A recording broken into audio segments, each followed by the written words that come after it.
Dusené telacie stehno na červenom víne s pučenými zemiakmi a restovanou cibuľkou.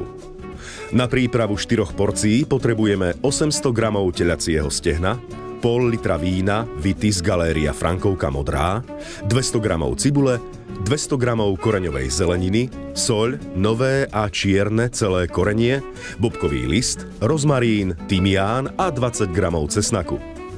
Na prípravu pučených zemiakov potrebujeme 800 g zemiakov, 200 g cibule, soľ, mleté čierne korenie a plátok masla. Telacie stehno dáme do hlbokého plechu spolu s nakrájanou cibuľou a koreňovou zeleninou. Pridáme bobkový list, rozmarín, tymián, cesnak, nové a čierne celé korenie a soľ. Podlejeme pol litrom červeného vína. Pečieme do mäka pri teplote 170 stupňov pod pokrievkou približne 90 minút. Po upečení odstránime zo stehna tukové blany. Z pečenej šťavy a zeleniny rozmixujeme ponorným mixérom hladkú omáčku, ktorú prepasírujeme. Podľa potreby pridáme trochu vody, aby sme mali hladkú omáčku.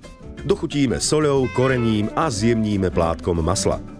Zemiaky uvaríme v šupke do mäka, očistíme a pretlačíme cez sitko na panvicu, kde máme už nakrájanú do zlata restovanú cibuľu.